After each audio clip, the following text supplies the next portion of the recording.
세계사 수업하도록 하겠습니다. 시민혁명과 산업혁명.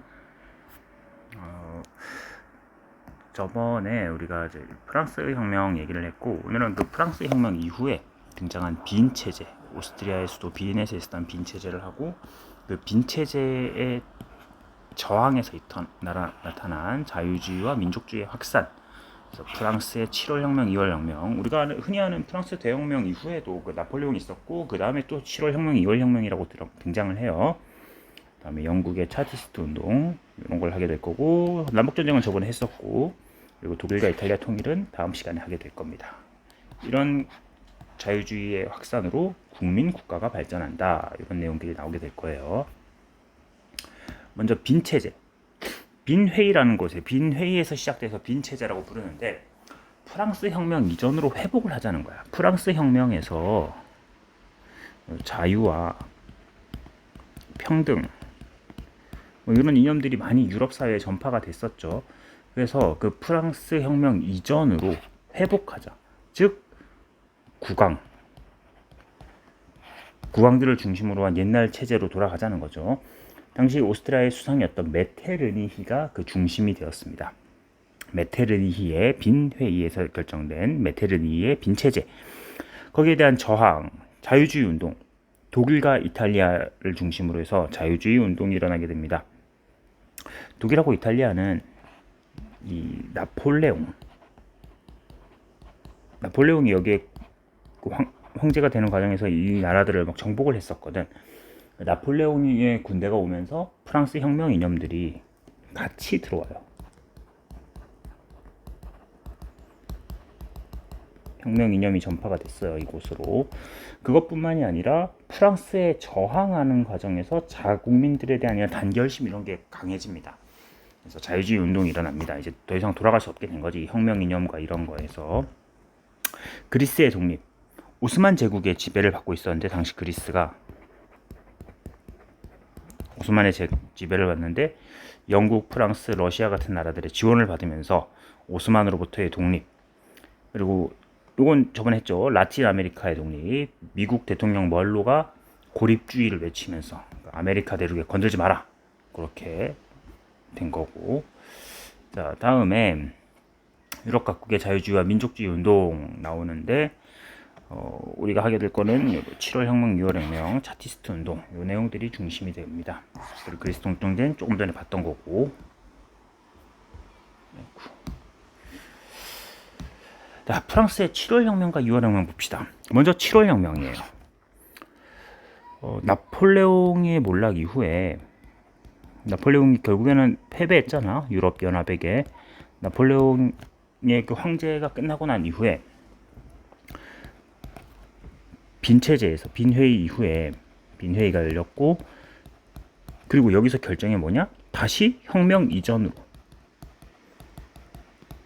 돌아가자. 혁명 이전에 프랑스는 왕이 있어야 되지. 루이 16세가 있었잖아. 근데 루이 16세가 처형을 당했던 거지. 원래 왕이 있어야 돼. 그래서 프랑스의 왕정이 복귀됩니다. 됐죠?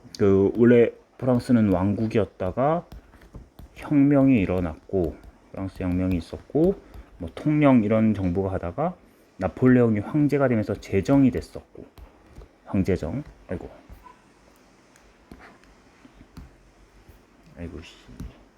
자, 어쨌든 제정이었고 다시 왕정이 복귀되는 거야. 샤를 10세라는 왕이 등장을 했습니다. 이 사람은 옛날로 돌아가고 싶어. 그래서 전제 정치를 하려고 그래요. 샤를 10세의 전제 정치. 근데 안 되죠. 이제는 뭐 그런 걸 받아들일 수 있는 세월이 지났습니다. 이제는 옛날에 절대 왕정이 통하는 시대가 아니야. 결국 국민들의 저항이 일어났고 7월 혁명이 일어납니다. 그 7월 혁명으로 인해 가지고 카톡이 왔네요. 7월 혁명으로 인해 가지고 샤를 10세는 쫓겨나게 되고, 루이 필리프라는 사람이 즉위를 했습니다. 역시 왕입니다. 국민의 왕, 시민의 왕, 뭐 이렇게 불리면서 처음 즉위할 당시에는 그래도 왕 중에서는 되게 국민들의 지지를 많이 받는 사람이었습니다. 이 사람이 루이 필리프가 즉위를 했고, 입헌 군주제가 프랑스에 도입이 됐어요. 이때를 7월 왕정이라고 부릅니다. 왕이 아직은 있어. 7월 혁명 때까지는 왕이 있긴 한데 입헌 군주제가 도입이 됐습니다.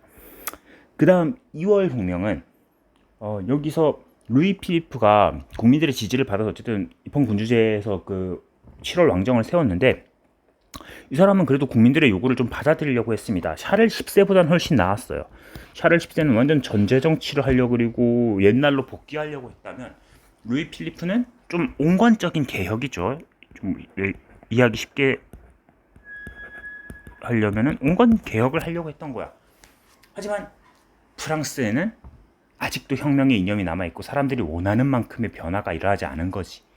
너무 과도기적이었고 온건적인 걸로 프랑스 민심을 달래기에는 이미 늦은 거야. 다시 시민들하고 노동자들이 선거권을 요구를 합니다. 선거권 요구를 하는데 이걸 안 받아들여지니까 다시 혁명이 일어나요. 그래서 7월 왕정은 붕괴가 되었고 2월 혁명이 일어나게 되죠. 자, 메테르니가 만든 그 빈 체제에서 샤를 10세 전제왕권 부활하려고 했으나 7월 혁명으로 붕괴되고 루이 필리프의 7월 왕정. 하지만 그 온건 개혁은 국민들의 지지를 만족도를 주지 못했고 그로 인해서 다시 이 혁명이 일어나서 2월 혁명으로 붕괴가 됩니다. 이 공화정이 수립이 돼요. 자, 1공화정은 프랑스 혁명 당시에 있었지, 뭐 통령 정부 해서 했었지, 총재 등장하고. 2공화정입니다. 다시 왕이 없어졌어요. 그러니까 프랑스가 계속 혼란스러워요. 이게 나폴레옹 1세였고 그 전에는 1공화정 프랑스 나폴레옹 1세가 이때 통령이 돼서 1공화정에서 통령에 당선되고 그리고 제정으로 넘어가서 스스로 황제가 됐었지. 왕이 다시 등장을 했다가 또다시 2공화정이 들어선 거야. 1공화정 전에는 왕정이었고 루이 16세까지. 이해되죠? 이 프랑스 혁명하고 이어서 봐야 돼. 루이 16세가 있었는데 마지막에 처형당하고 왕이 없는 공화정이 들어섰다가 나폴레옹이 황제가 됐다가 이 빈 체제에서 다시 왕이 부활했다가 루이 필리프가 무너지면서 이 공화정이 수립됩니다. 그때 이 공화정에서 사람들은 이 혼란스러운 프랑스 사회가 되게 혼란스러웠거든. 지금 이 시기에 혁명의 이념도 있고 왕정은 또 복귀되려 그리고 막 계속 7월 혁명 터지고 2월 혁명 터지고 계속 터지니까 사람들은 머릿속에서 그런 상상을 하게 돼. 옛날 나폴레옹 때가 좋았다.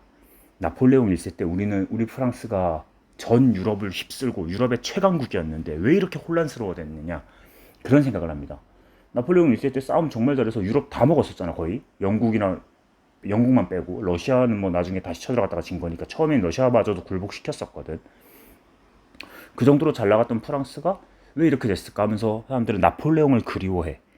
근데 그때 그 나폴레옹의 모습과 정말 닮은 한 인물이 등장합니다. 루이 나폴레옹이란 사람이에요. 나폴레옹의 조카입니다. 실제로도 이 루이 나폴레옹이 등장을 했고 사람들이 이 사람을 제2공화정에서 통령으로 뽑아버려요. 나폴레옹을 본 거지. 그러면서 루이 나폴레옹은 당선이 됐고 그리고 국민들이 엄청난 지지를 얻게 됩니다. 이 사람이 슬슬 욕심을 내죠. 나중에 이 사람은 또 황제가 됩니다. 요 뒤에 얘기인데 다시 제정이 부활해요. 나폴레옹 3세라고 해서 나중에 황제가 돼요. 이 사람이. 2월 혁명으로 해서 자유주의와 민족주의의 확산 그리고 빈 체제가 본격적으로 붕괴되게 됩니다. 되게 중요한 얘기들 했습니다. 7월 혁명, 2월 혁명. 샤를 10세의 7월 칙령, 정기 간행물의 발행 자유를 정지한다. 어떤 신문 정기 간행물, 준 정기 간행물도 당국의 허가를 받지 않고서는 발행할 수 없다. 하원은 해산한다. 향후위에서 하원의원의 수를 줄인다. 하원의 헌법 수정 권한을 철회한다. 그러니까 완전 옛날로 돌아가자 이런 거죠. 2월 혁명의 목표. 반동적인 과두 정부는 파리 민중의 영웅적인 행위로 물러났다. 임시 정부는 공화정을 바란다. 이제 핵심이지. 임시 정부는 공화정을 바란다. 왕을 바라지 않는다는 거죠. 이제부터 정부는 모든 계급의 시민으로 이루어진 인민의 통일체이며 인민에 의한 인민의 정부이다. 원리로 말하자면 자유, 평등, 우애의 표어로 민중이다. 자, 그러면서 혁명이 일어났습니다. 이 재정, 조금 전에 얘기한 거죠. 루이 나폴레옹, 국민들의 지지를 얻었던 그가 쿠데타를 일으켰고 그리고 스스로 황제가 됩니다. 이 루이 나폴레옹이 방금 얘기했듯이 나폴레옹 3세. 지금 북한도 그렇잖아. 북한도 조금 다른 얘기긴 한데 이 사람 김정은이 북한 사람들에게 어떤 이미지로 보이고 싶으냐? 자기 할아버지 있잖아, 김일성처럼 보이고 싶어하는데 그래서 막 살도 물론 본인이 게으른 것도 있긴 하겠지만 김일성 모습처럼 머리 스타일도 그렇고 살도 좀 찌우고 이러면서 약간 북한 국민들에게 옛날 김일성 때 잘 나가던 북한의 모습을 이렇게 환상을 심어주고 싶어가지고 그런 이미지 정치를 한다고 합니다. 나폴레옹도 그랬을 거야. 프랑스 국민들에게 나폴레옹 1세 때 영광을 보여주자 했는데 그때 등장한 게 나폴레옹 3세였던 거죠. 딱 때마침 이 사람이 정치계에 등장을 한 겁니다. 자, 나폴레옹 3세는 황제가 되었습니다. 루이 나폴레옹은 나폴레옹 3세가 되면서 황제가 됐고 프랑스는 다시 황제 국가가 되었어요. 제2 제정이죠. 주요 정책은 독재 정치 그리고 대외 팽창 정책을 추진을 합니다. 근데 옛날이랑은 달라요. 이 프랑스 사람들이 나폴레옹 3세에게서 옛날 나폴레옹 1세를 봤듯이 영국이나 프로이센 이런 나라들도 긴장을 했던 거야. 또 쳐들어올지 모른다 저놈이. 그래서 이때 마침 프로이센의 그 유명한 비스마르크라는 수상이 등장을 했고 이 비스마르크가 철혈 정책을 펴면서 군대를 엄청 키웠거든, 독일이. 그래서 프랑스하고 프로이센이 붙었는데 프로이센이 이겨버립니다. 항상 프랑스가 이 프로이센을 압도한다고 생각했는데 비스마르크가 그 군대가 프랑스를 깨버리죠. 그러면서 제2제정은 붕괴됩니다. 나폴레옹 3세가 패배했습니다. 자, 몰락, 프랑스 프로이센 전쟁에서 패배. 파리 코민. 나폴레옹 3세는 패배했지만 프랑스 시민들은 우리가 진 게 아니다. 우리는 아직 패배하지 않았다 생각을 해요. 그래서 제정은 붕괴됐을지언정 우리는 계속 싸우자. 그래서 파리 코민이라고 당시 사회주의자와 노동자들이 자치 정부를 수립을 합니다. 파리 코민. 그러면서 계속해서 저항을 하려고 했었어요, 한동안. 그래서 프랑스가 잠깐 동안은 사회주의 국가가 되기도 했습니다. 지금은 상상도 못할 일이지만 그때 당시엔 잠깐 그렇게 진행이 됐었어요. 영국은 종교적 차별을 철폐합니다. 심사법. 옛날에 명예혁명 때 나왔던 거지. 그 심사법 폐지. 비국교도의 공직 취임을 금지했던 거잖아.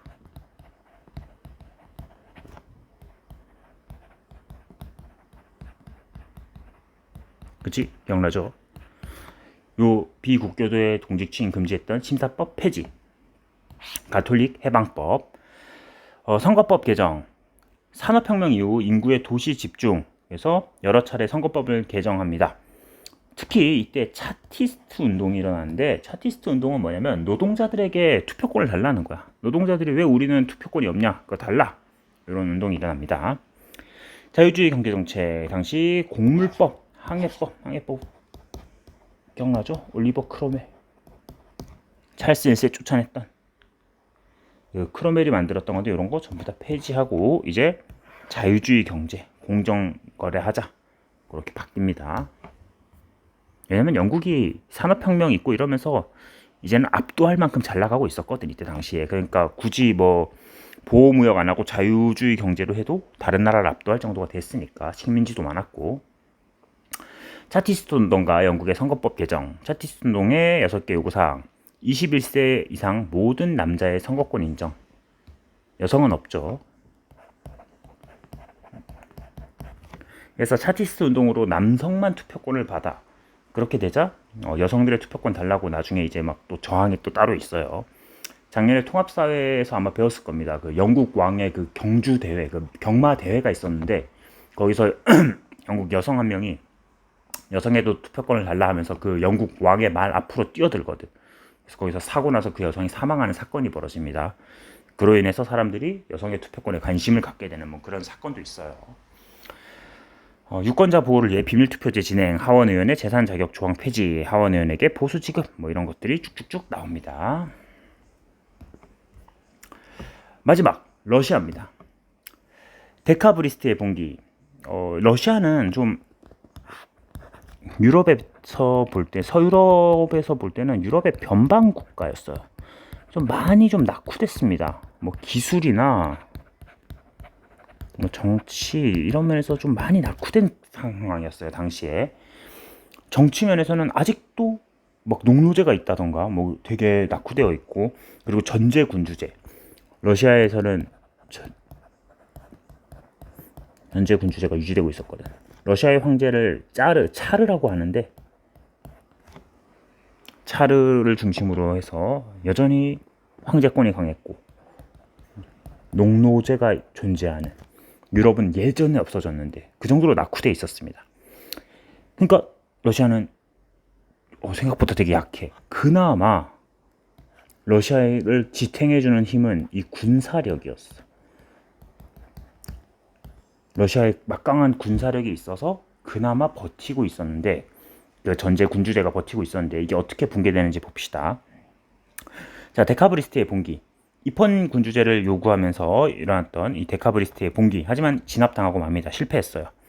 그리고 국민들의 이 여론이 막 안 좋다는 거예요. 이 데카브리스트의 봉기 이런 게 일어난다는 거는 이미 국민들의 여론이 안 좋다는 거죠. 전제 군주제에 대해서 반항심이 있어. 그러자 러시아 황제인 차르는 전쟁을 일으킵니다. 이 불만을 외부로 표출하자.